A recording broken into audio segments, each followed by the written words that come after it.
안녕하세요. 전국에 계신 경할문 여러분, 경제 읽어주는 남자 김광석입니다. 이번 시간은 제가 예산안을 가지고 왔습니다. 예산안이란 말은 다시 말하면 재정정책이라는 말인데요. 정부의 예산, 2019년 한 해 약 470조 원에 해당되는 예산을 어떻게 쓰는지를 자세히 들여다보면 2019년 경제가 어느 정도 보입니다. 특히 국가가 주도하는 사업이 어떤 식으로 전개되는지를 확인할 수 있습니다. 이것으로부터 여러분 아무래도 투자의 방향성도 생길 수 있고요.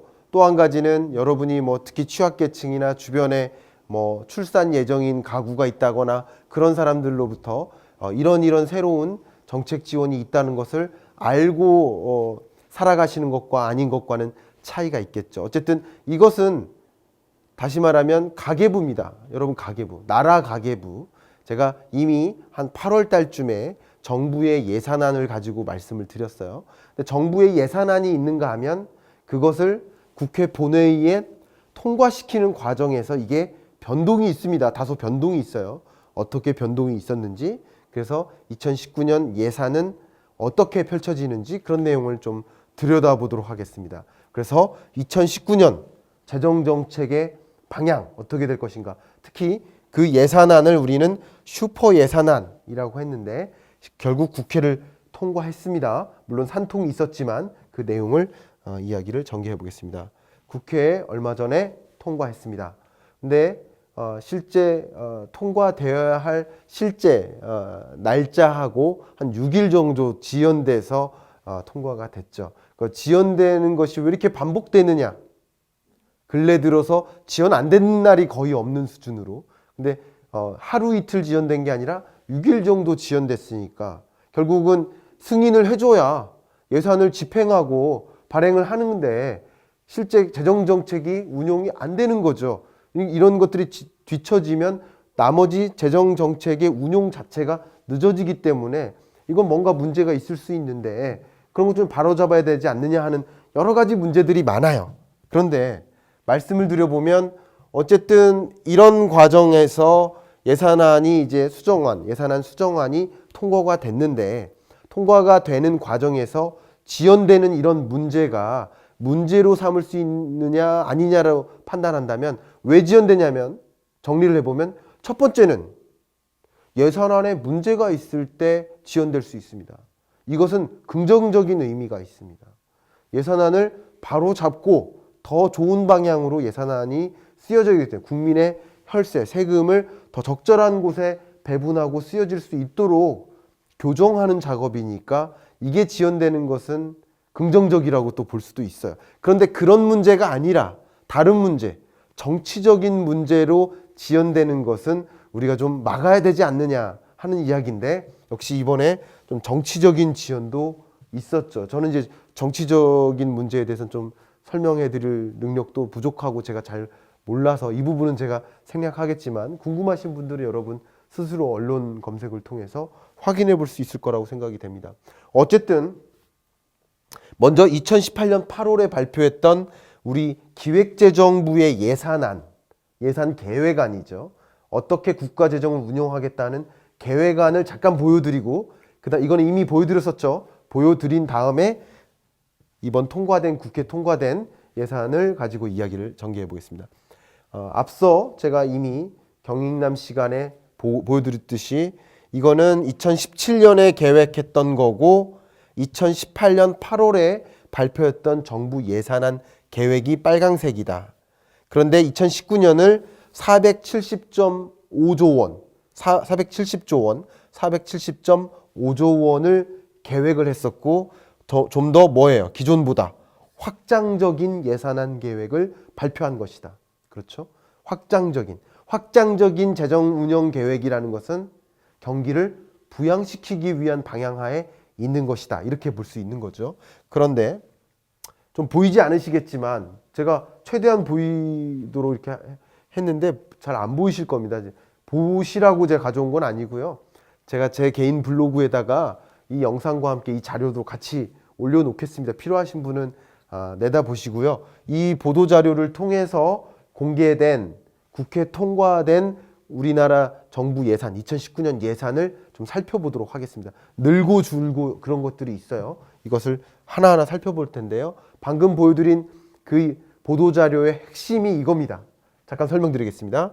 총 지출이 우리 세출이죠, 세출. 예산을 얼마나 쓸 것이냐. 우리 당초 정부안은 470조 원, 470.5조 원을 계획을 했었는데 보시면 어떻게 됐어요?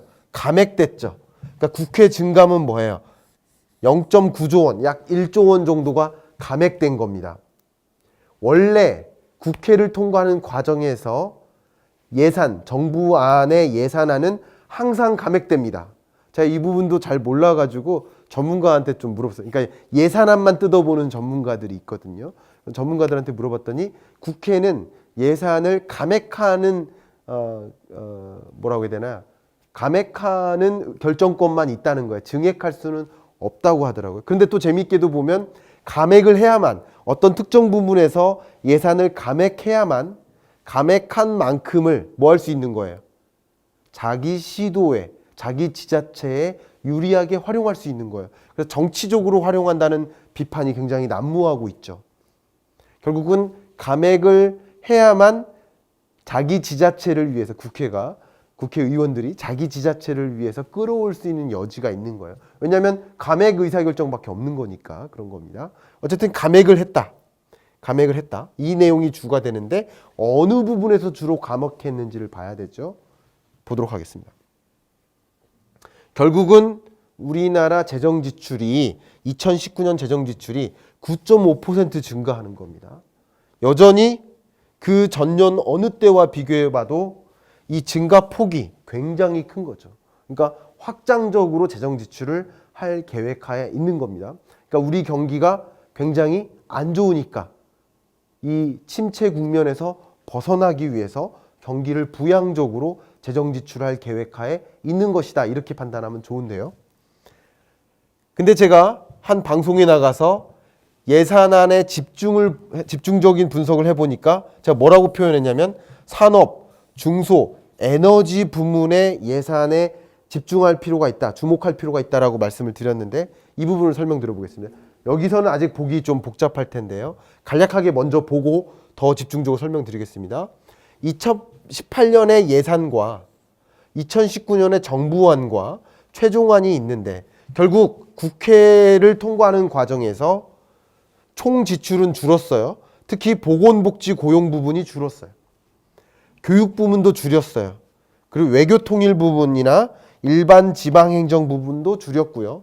그러나 이런 부분들은 느렸어요. 오히려 더 느렸어요. 되셨죠? 이렇게 보시고요. 그리고 이 값은 뭐냐면 2018년 이 본예산 대비해서 얼마나 늘었는지를 보는 거예요. 그래서 국회를 통해서 얼마나 증가했는지를 보기보다는 2018년보다 결과적으로 어디를 중심으로 이 예산이 확대 편성되는지를 살펴볼 필요가 있는 거죠. 그것을 보면 증가율이 가장 높은 데가 뭐예요? 산업, 중소, 에너지 부문이었습니다. 그래서 지금부터 설명을 드려보면 2018년 대비 2019년에 우리나라 예산 약 470조 원에 해당되는 예산이 주로 어디를 중심으로 늘었는지를 보면 총 지출이 9.5% 늘었으니까 어떤 것들은 9.5% 이상 증가한 거고요. 그죠? 어떤 부분들은 9.5% 이하로 증가한 거예요. 그죠? 증가하긴 다 증가했어요. 한 가지 눈에 띄는 점은 SOC 예산은 2018년보다 줄이기로 계획을 했었는데 이걸 늘리기로 바꾼 거죠. 이건 뭐예요? SOC 예산. 왜냐하면 여러분 한 예산을 어디다 쓰냐에 따라서 그게 경기 부양적인지 분배 중심인지 그게 바뀔 수 있어요. 이게 정확히 이렇게 비교할 수는 없겠지만 한번 예를 들어 보면 여러분 부모님이 자녀한테 돈을 투입합니다. 돈을 투입하는데 예를 들어서 뭐 맛있는 거 사 먹으라고 용돈을 줘요. 10만 원을. 100만 원을 용돈을 줘요. 그런 방법이 있고 자녀가 더 공부를 열심히 해서 더 좋은 능력을 배양할 수 있도록 예를 들어서 어떤 기술 자격 시험에 응시할 수 있도록 준비할 수 있는 학원에 보낸다든가 그런 비용으로 지출. 그러니까 지금 용돈을 지출해도 학원으로 보낼 수도 있고 뭐 군것질 하라고 예산을 쓸 수도 있어요. 한 단위에 똑같은 100만 원 예산이지만 자녀의 능력 개발이라는 측면에서 생각해 보면 능력 개발이 효율적으로 이루어지는 예산 지출 부문이 있고 그냥 군것질을 하고 그게 능력 개발에 활용되지 않는 영역들이 있는 거잖아요. 그렇죠. 옷을 산다든가 패션을 위해서.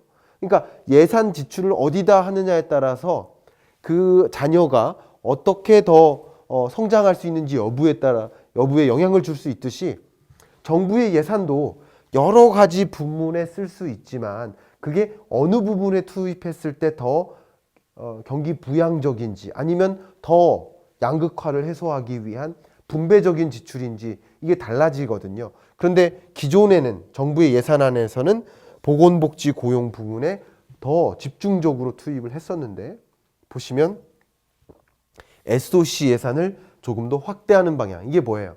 SOC 예산을 확대할 때 인프라 투자를 확대할 때 뭐 어떤 일이 벌어져요? 고용 창출이 약이 더 많습니다. 그러니까 보건복지 부분에 보다는 SOC 부분에서 일자리 창출이라든가 경기 부양적인 효과가 더 많이 일어납니다. 그렇기 때문에 경기 부양적으로 예산 편성을 바꾼 것이다 이렇게 생각하면 좋겠죠. 또 한 가지는 제가 주목한 것은 빨간색으로 표현했죠. 6번째, 산업, 중소, 에너지 부문의 예산이 확 늘었다라고 볼 수 있어요. 그럼 이 산업, 중소, 에너지 부분의 예산이 많이 늘은 것은 어떤 의미가 있느냐?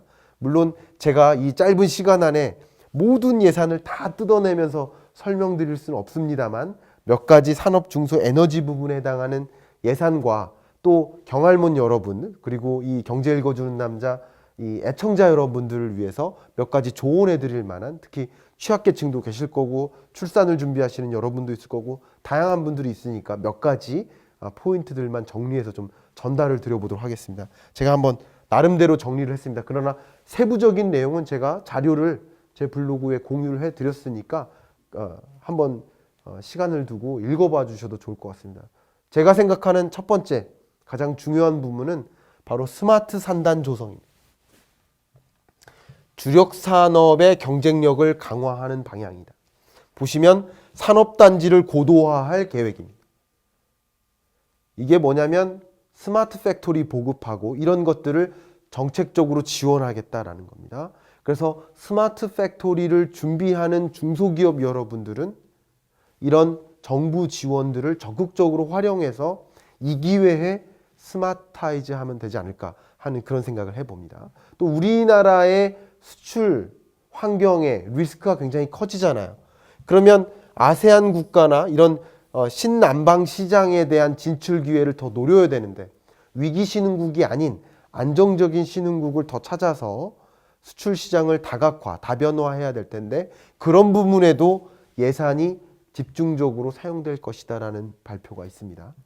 또 한 가지는 위기 지역이나 구조조정 업종이 있는 지역에 자금이나 R&D 지원도 확대할 계획입니다. 그래서 구조조정 대상 산업군에 있다거나 또 위기 지역 대상 지역에 있다면 이런 자금 지원, R&D 지원 이런 것들을 적극적으로 활용해서 산업의 구조를 바꾸시던가 아니면 기존 산업에서 다른 산업, 신산업으로 전환하든가 이런 여러 가지 노력을 시도해 볼 수 있지 않을까 생각을 해봅니다.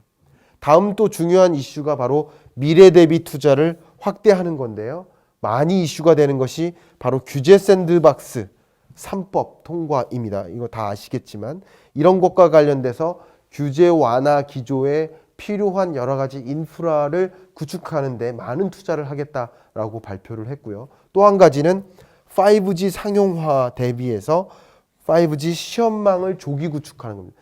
확실히 우리나라는 5G를 선도하고자 하는 그런 그리고 유망 산업, 우리나라의 미래 먹거리 산업으로 지정하는 경향이 굉장히 큰 것 같습니다.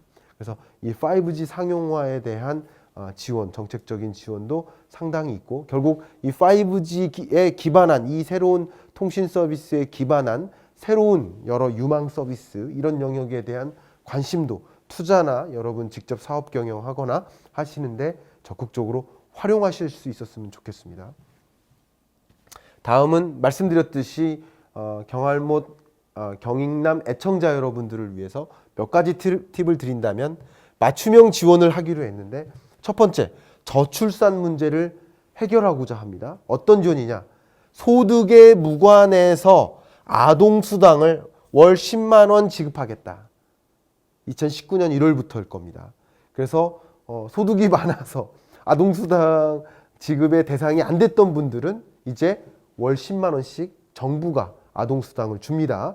이것은 지자체에서 주는 아동수당과는 별개의 이슈라고 생각합니다. 이건 중앙정부 단위라고 볼 수 있겠죠. 이 부분 더 살펴봐야 되겠지만 제가 아는 한 이것은 정부 단의 것이고 어떤 지자체는 10만 원 넘게 주는 데도 많이 있거든요. 20만 원. 뭐 어떤 저출산 지역은요. 아이 출산 장려금으로 400만 원, 500만 원씩 주기도 합니다. 물론 여러 가지 조건에 만족을 해야 되겠지만 그다음 지급 대상 확대. 아동수당의 지급 대상을 확대하는데 만 6세 미만만 지급 대상이 됐다가 이제는 초등 입학 전이면 다 이렇게 아동수당 지급을 확대해 나가는 방향의 저출산 극복 대책을 마련하고 있습니다. 이게 저출산을 해결할 일인지는 잘 모르겠지만 의심이 됩니다만 어쨌든 이런 맞춤형 지원도 있다라는 걸 참조해 주시면 좋겠고요. 어르신 지원도 많습니다. 이거는 뭐예요? 고령화 대책이에요. 고령화. 제가 고령화 이야기 이미 여러 번 했죠. 어르신 요양 서비스를 확충합니다. 그리고 치매 국가 책임제. 그러니까 치매는 국가가 책임진다 이거예요. 치매는 개인이 책임지는 것이 아니라 국가가 책임지겠다라는 그런 방향으로의 이행을 위해서 노인 장기 요양 보험을 국고로 지원하겠다. 이런 것들을 확대해 나가겠다라고 했으니 주변에 어르신 분들 또 치매를 앓고 계신 어르신 분들이나 이런 분들이 이런 새로운 정책 지원을 적극적으로 활용하실 수 있도록 또 경익남을 애청하시는 여러분들만큼은 이런 것들 적극적으로 활용하실 수 있는 기회가 있었으면 좋겠습니다. 또 이 애청자 여러분들 중에서는 다양한 소상공인, 자영업자 혹은 사업을 준비하시는 분들도 계시리라 생각됩니다. 여러분 소상공인 복합지원센터를 2개소를 구축합니다. 약 50억 원 정도를 지원하기로 이야기가 돼 있는데 이것을 통해서 뭐예요? 자영업자 하나의 센터입니다. 그래서 여기서 이 하나의 몰에서 이 임대 사업장을 좀 무료로 빌려준다든가 그리고 여기서 많은 교육을 통해서 경영 노하우를 배운다든가 어떤 적합업종들을 찾아나갈 수 있고 나는 어떤 업종을 배울 수 있고 어떤 기술을 배양해서 이런 부분에 창업을 할 수 있을까 여러 가지 창업을 위한 준비 과정 고민들 이런 것들이 있잖아요. 이런 것들을 국가가 같이 머리를 맞대고 해결해 주겠다라는 컨셉으로 이런 지원책들도 마련되고 있습니다. 이런 부분 다 녹아낼 수는 없지만 이런 부분들에 대한 정책 지원도 함께 되고 있으니까 이런 부분들도 같이 좀 찾아보시면 좋겠습니다. 여러분 준비된 사람만이 이런 기회를 누릴 수 있는 겁니다. 그렇죠? 그러니까 이런 영상도 보시고 중요한 부문 나에 해당되는 자료 부문들이 있는지 지원들이 있는지를 또 자료를 통해서 확인할 수 있는 시간이 됐으면 좋겠습니다. 어쨌든 제가 강조하지만 재정 지출 계획, 나라 살림살이 계획안을 보면 국가 운용 방향이 어느 정도 그려집니다. 이런 방향을 참조로 해서 여러분들이 활용할 만한 것들 적극적으로 활용하시고 더 좋은 기업 경영, 좋은 자기 경영 하시는데 이용할 수 있기를 바라겠습니다. 이번 주 경제 읽어주는 남자 김광석이었습니다.